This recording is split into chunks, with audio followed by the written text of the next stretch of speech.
What is up, guys? Wraec is here with a new video, and today with another episode of the Amazon series. Today, actually with quite a bit of stuff. I have actually started and done a little bit of campaign. We're now in 1.5 at this stage, but I'm pretty sure we can beat. But I thought, like, okay, I think this won't take a lot of attempts, and maybe we can steamroll through some stages and show some campaign again.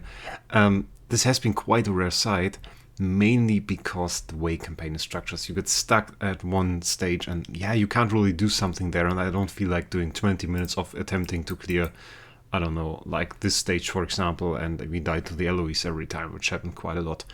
I'd rather sit there, watch something on Netflix, do that, and then we make an episode and clear some other stages or clear some other stuff. That is something I like a bit more. Of course, doing some attempts here, that is perfectly fine. Like we can try this, for example, now. Should not take a lot. Like we have the counterattacks here. As soon as those are both CC'd, I think we can do it. Maybe we can even burst them down, I'm not quite sure. Yeah, there it is already. Like, those stages don't really take a long time. But I thought, like, doing some would be interesting. Okay, we have, like, double Olivia, double Panda here with Valkyr. Valkyr, of course, scary. Very scary. Very dead, though, no. So, that is quite something, but she can definitely kill us. And now we are in the middle stage. Middle stages always include some Transcendence heroes. Here we see double Wraec, scary as well, and Delacium. Delacium is weird in campaign. Like, usually you would think Delacium, okay, maybe the dot reproduction or something, or that stuff could be hard, but no, he's really just hitting for a ton of damage. I think we can just murder the Sun Devourer. Yes, I think attacking that is fine. Should have rather low life, rather low defenses. Yeah, and I think that worked rather well, yeah. The Wraec's definitely the most scariest one here, just because they hit multiple times for a lot, while Delacium just hits, yeah, usually one time for a lot. So, not really much happening here. The Transcendence heroes in general, not that difficult. On a stage like this, we will attack Ithaca, but Annabelle can be a problem. We have to see. I think in the best case, we would burst down the entire stage. If we can't do that and we kill an Annabelle, she will block our active skill. And that can quickly kill us, so... yeah, we have to see what happens here. Maybe even attack the front row. Though, yeah. Now we have a blocked active skill. And we get murdered. Great. I think we will attack the front row. If we can get a kill there, we will kill the Ithaca as well. And that won't be a problem. Maybe get some CC. No. No, oh, we have to attack the back row. Okay, I feared that might happen, just because those Ithacas can deal a hefty amount of damage. We got the double kill there. That's bad. Yeah, our active skill still wasn't back. So that's a bit of a problem right here. Maybe the R can save us. Maybe going for a little bit less damage. We overkilled the Ithacas quite a bit, so maybe we can swap precision for DR. Maybe that's possible. If that works, then we might be able to live long enough to survive the Onki hits, get our active back, and then murder those Onki Rimarus. Okay, that nearly looked good. We can't have an Ithaca attack, obviously. But when we kill the second Ithaca as well, then this can work, I feel. That's not the way. Well, at this point, it's still okay, actually. Now it's no longer okay. Now it's no longer okay. Let's see. We're definitely going to give this a few attempts. I also wanted to go for Dark SL. Dark SL is something we still have open. And already blocked active skill. Not good. Doesn't really work, I have to say. Doesn't really work. That was better. And we got hit with Annabelle active, so that's it. It's intentionally, by the way, we placed him in slot 3. He will start attacking the Onki Marus after killing that Ithaca, so that is something that can work out. We have to see. Definitely killing both of those Ithaca is pretty important. Actually, that reminds me a bit of a stage we did earlier. I don't exactly remember what it was, though. Like, it was a stage with Annabelles as well. It was one of the episodes before where we actually had to CC the entire background. This is the same here. We have to kill, get CC on both of those Annabelles so that we can do a basic next turn, keep them CC'd, and then do an active skill. And this is basically what we're looking for. And that hopefully is enough, but I'm not quite sure if we can really kill those onkeys. If one of the Ithakars attacks, we are just dead. So we are looking for the overkill here, which is still a bit hard. Regarding other stuff, like Treasure Train, for example, didn't really give us the buffs I was hoping for, I have to say. Like, we didn't get quite that lucky. We didn't get, like, orange artifacts or treasures. We didn't get pink treasures. If we got some pink and orange treasures with some decent stats, then we might just be cruising here, honestly. I might just go through here. Then again, our next stage that we want to reach, that really gives us something, is so far away. Like, 1.7 is not really interesting, 1.5 is not really interesting. We're really looking for X levels here on 2.1.10 and for stone upgrades on 2.3.10. And then of course we have, what is this even? Okay, sublimation mats, but that doesn't really matter, honestly. Honestly, people want to have that, but it's like, you get so little. If you're free to play, it's alright. 2.4.10, the full core, we definitely take that. But I think we can't reach that soon. It will always take some time for us to get there. We just have one Transcendence Hero, and with just one Transcendence Hero, that is just it's a task that is a little bit big, I think. Maybe once we get the Mockman, the Star Swordsman Mockman, it will actually be possible, because then we can, then our LFA, for example, doesn't have to take all the hits. There is a time when the SSM can just be there to tank, and that will already help. That will, like, really already help. That didn't look bad. Can we survive? Yeah, we don't have an Ithakar dot on us. Okay, that's it. Nice. Nice. Unexpected. Unexpected. I thought every attempt that had an Ithakar attacking was already lost, but doesn't seem like that is actually the case. So I'm wrong on that. Cool. If I win, I like to be wrong. It's alright to be wrong when you win either way. So, not much to do here.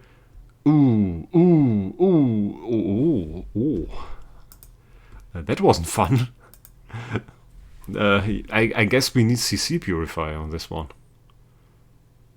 Or good RNG. Oh, yeah.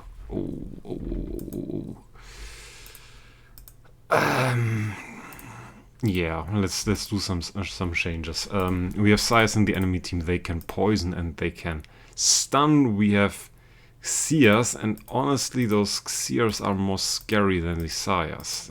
These Xayahs in campaign are really insane. Like, when we check out the skills, they have the new skill set, and that's like, it doesn't look scary. The skill deals some damage against the enemy with lowest HP, bleeds the target.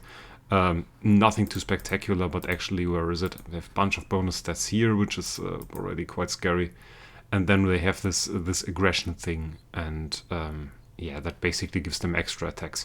And I've actually seen it that Xayah just broke out and murdered like 5 heroes, even though she does single hits, so she could just take off one layer of unbinding will. She slayed herself to like 2 or 3 heroes. So that aggression thing can be quite scary. Can be really quite scary. You really don't want her to attack. That was not great. Did I actually change the stuff I wanted to change, or did I forget that? Did I change that back to precision? Is that precision? Oh my god, that is precision now. Oh, that looks really bad, actually. That looks really bad. Maybe the Fiona... I don't feel like the Fiona is the target. It's like, we have an assassin here that we could attack. I mean, that was kind of alright. I mean, attacking the Xayahs can't be the way. Like, if we attack those, then... Well, if we get the kills, alright, but I don't think we will get the kill, because she is rather tanky.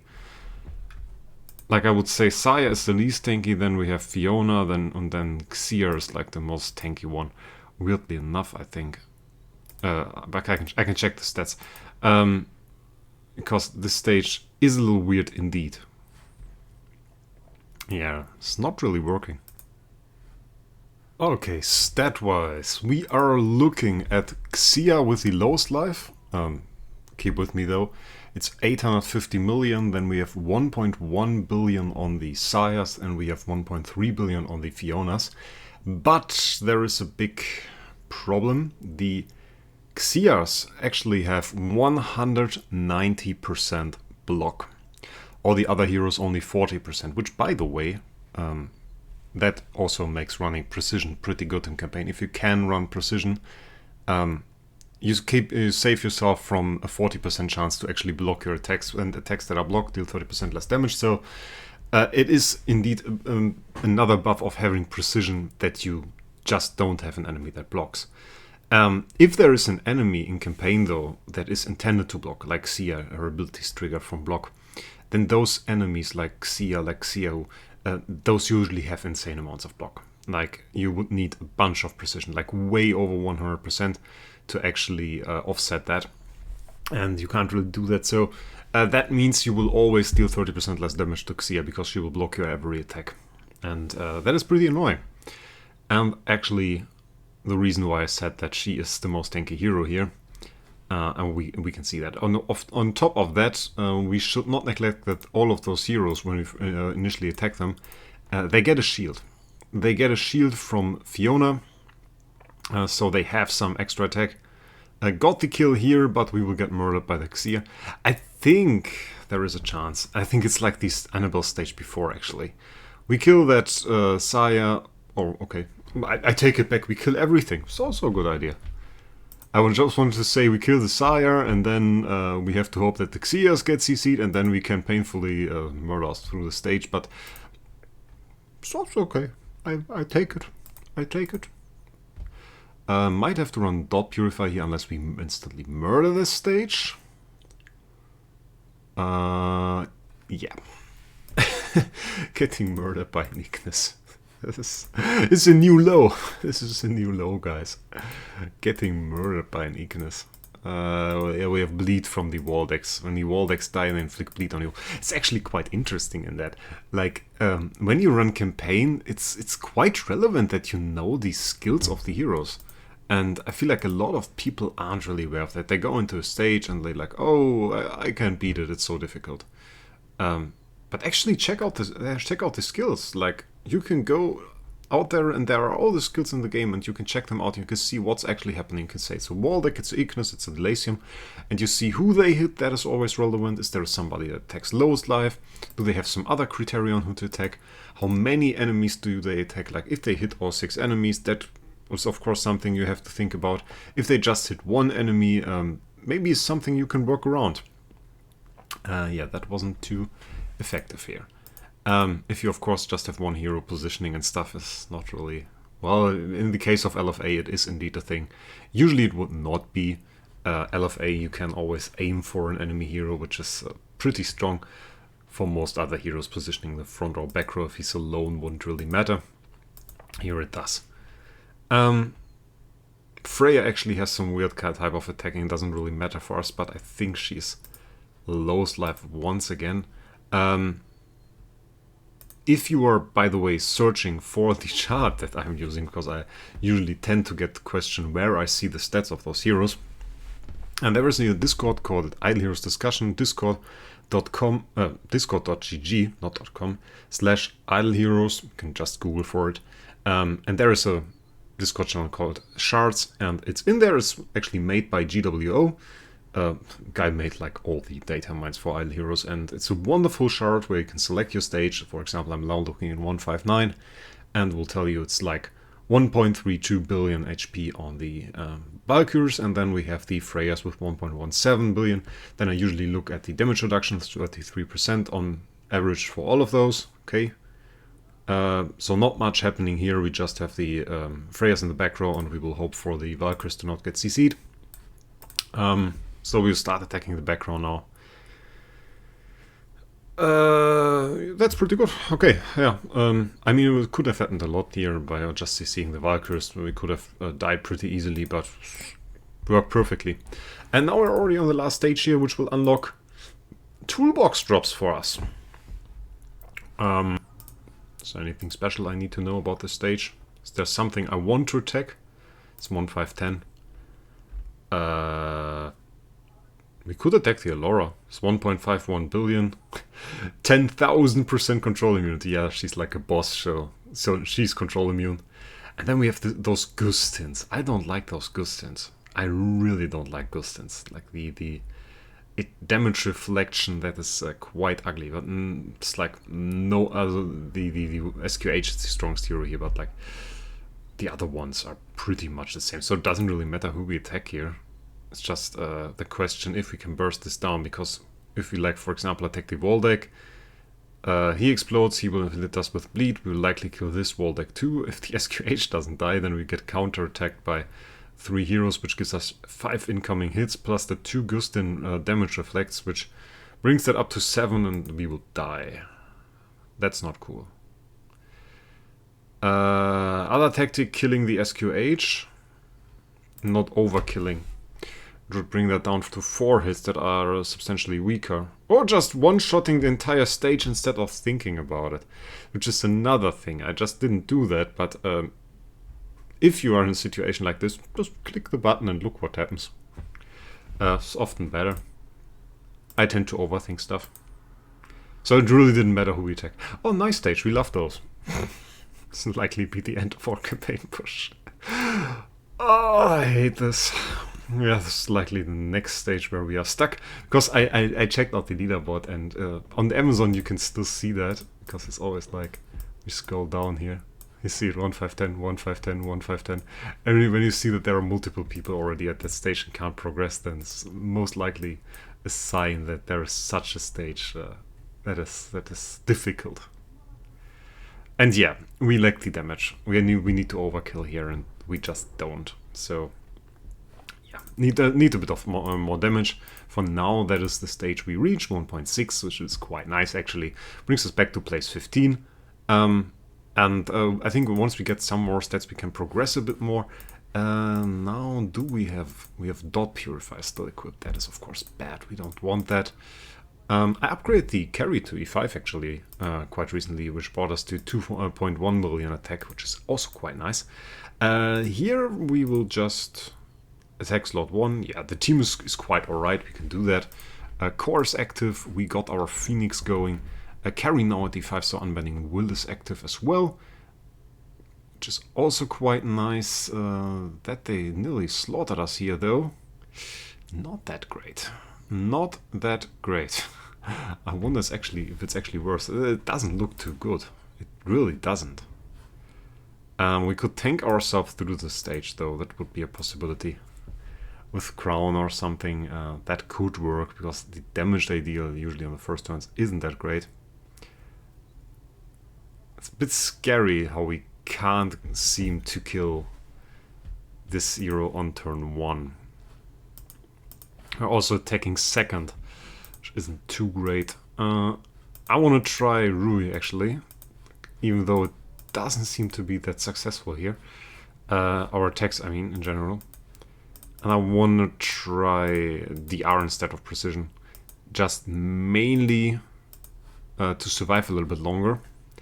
And maybe with the Rui we can CC the back row before they can even attack, and then with some carry dodge she will be active. And actually we get buffs from CCing enemies, so that is something that can indeed work. Double CC here, that is nice. Next one will be an active skill. That guy is double CC'd now, which is quite good. And we get an active again, so that's nice. Interesting how I switched from a damage artifact to a CC artifact, and now it works better. Just by CCing and getting all those buff up that you can see above him here. Of course, not nice that we didn't line up the Phoenix active with the active skill here.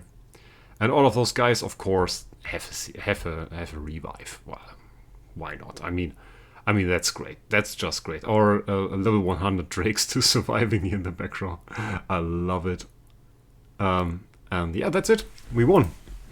It took us a few turns. Bit messy. But that strategy actually worked, I like that. I'm not quite sure we can do the same for the next stage, because those are, I think, the warriors. And yeah, they tend to hit hard. And they don't just attack turn 1, slot 1, so yeah, we kind of lose our Wraec here, and then we lose everything, so that's not that great. Let's try just going back to Melodic and see if we can just murder them. That would be a whole lot easier. Other than that, I really don't see a tactic right now. I mean, we are halfway to Star Swordsman Mockman, 2.9 even, so 3/5, which is quite nice. With Star Swordsman Mockman, of course, we will get a huge attack spike. I didn't calculate yet how much it will actually be, but it will be quite nice. Also, we still have Viking events, so Viking event will give us 1 or 2 skins. They are pretty expensive, I noticed. Yeah, don't really have an idea. I mean, without more stats, that's just hardcore not possible. No. That's a straight no, guys. No on that one. I mean, we can smash it like 1-2 times, but that is... I mean, I see no way. Maybe when you guys see a way, you can write it in the comments, but for now, I think that is it for SL and for Void Campaign. I think on those two, we are on a good way. Also, by the way, I'm progressing Ramsgates, currently in Smash. Just a very short Smash. I did the most part manual. We are now on like 83, 82, something around there. So also starting to slowly creep up to level 100. And once we are level 100, of course, we will start dropping some materials, which is very good. And it's also quite smooth at the moment. Like, we are dealing enough damage to one-shot every single stage, including most puppets. So no problem here. And the next thing we are going to do, Vanquisher. I'm not going to show you guys the planet. I did that last time. Vanquisher is also quite important and something I really want to do. Not quite sure if we are going to wait for Star Swordsman Mockman. Would make it quite easier. We can already beat most of those stages. But it would of course be faster with more stats. So this is something I'm thinking about. Also notice we don't really have a whole lot of food. Like in terms of Euro promotion stones, I mean, we have 97k. That is pretty much nothing. So not quite sure what we are going to build next for the moment. We built the carry up to E5. I mean, we can build up the Vulcan to E5 if that helps us. I'm not quite sure it will. But that is of course one option. Also, we should start collecting some Mockman copies for the Switch. Once we have like the Star Swordsman Mockman, he will go into the slot where our carry currently is. We check that out in here. I think that is best. You can see it here. No, not that. That is currently a slot of our Mockman. He will go into the slot of carry, and then we will need a Mockman for this slot because we won't have ATD or PDE. So we will need to switch that carry to a Mockman, and then we will have Aspen, Star Swordsman, Mockman, and Armorer, and here we will have our Mockman that was the carry before. We could, of course, go for an Onkirimaru. I mean, we have a really good Onkirimaru, don't we? We have like a 10-star Armorer. Yeah, we have a 10-star Armorer, and we have that Onki. And I know that Onki is really, really good. Yeah, 5,192 attack. Shall we build up that Onki? Because I needed like food to make a 10-star here. Notice we have like 3 Onki copies here. We have another one here, so we already have 4 copies. We would just lack 5 for now, which we could get. I mean, we could for starters put it in here. Could just go for that. I think we do that. I'm not quite sure. Do you guys want to see Vulcan at D5 first, or do you guys think we should go with Onkirimaru? In my opinion, Onkirimaru would be the more reasonable step. I said like it is. Building up Onkirimaru now to E5 would be reasonable or better, because we would replace that Armorer and we would get better stats. How much attack does this Armorer have? 5,772. That's like a premium account already. I mean, like, those stats are insane. Still, Onki is like... It's like 10-15% more stats, even though this Armorer has like higher attack, should still be like 15% more attack, I guess closer to 15 than to 10. And beyond that, of course, upgrading to E5 is another story. So currently this thing only gives us 29,000 attack. That's so bad. That's so bad. I mean, you get like 1 treasure and you even get more. It's just like insane. Treasures in early game, if you are lucky, can be really insane. Like, really insane. I wonder if it would be good to transfer the imprints from Aspen to Carrie. I wonder if that would be good, guys. Shall we try that? I mean, she's Ranger. That's not even bad. Let's convert that. Let's get a proper stone or a speed attack. I mean, speed attack is a nice stone. Come, we get the second stone, and now we get attack stone for tenant purposes. Crit damage attack. That's no bad stone. We keep that for now. Even though we will overwrite it likely. I think it's always good to keep like a good stone if you see it. If you have the possibility to keep it, just keep it. That's a really nice stone, by the way. Effect of being healed HP. Pretty nice. I run the S6 variant on my SQH to boost her passive heal that she has from her sublimations, which is quite fun, and gives her like billions of heal, which is more than insane actually. Rerolling stones is more than annoying though. I quite hate it, so I have to be honest with that. I would rather have them rework that mechanic to actually make us able to choose the stone or directly craft it on the hero. Getting better gear here would be nice as well. We could have bought that Eloise pack, and that Eloise pack included Ranger gear. It's now gone, of course. But like, what happens to our attack? We could calculate that with Tussibot now. We have 2.17 million here. This guy is, well, he doesn't really have max. That's Snow at the tenant. Okay, we have to take them out as tenants before we do that. That's so annoying that you can't take the imprints of a hero without taking out of the house as tenant. Because the thing I see is like, that's a slot with level 35. That's a slot with level 68. Like, that's bound to be better, isn't it? I really didn't think about that, but it has to be better. Which gear does this... oh, that's the wrong hero. Which gear does this Aspen have? Oh, he has resonance gear. He has resonance gear. And he has this 25% attack Augustus Magic Ball. Let's switch that to this. And she has attack HP energy, 18% attack. Well, let's keep that for now like it is. And then we upgrade the carry. And then let's see if we have some more attack. This was something I thought about yesterday in the evening. Why did that not... Did I... Oh, I forgot to actually I thought I reset that, didn't I? My god, I'm getting old. I'm getting old, guys. So let's make a quick jump here. I'm not going to show you that reader. Bam! So I saved you from seeing that upgrading stuff. Because that's really annoying. Yeah, we don't have Reso gear in here. That might be a problem. And I didn't check how much attack that Aspen actually gave us. Yeah, so we gotta put him back in the home now. And then let's just check as well. It was 2.17 million attack that we had on the Aspen. So let's see how much that is now. If that is better, I think it actually might be 2.24. So that's actually a lot better. And we can still upgrade gear on the carry. I don't think it will change something about the stage we were facing, but well, I mean, we can try. We can try. Sometimes it's about those slight optimizations that you just go ahead and check, okay, can I make it better? Can I make it better in some way? And then just go for it. And then just, if you find something like the thing that I just showed you, just go for it. Take the stats and see, maybe at one point it will help you.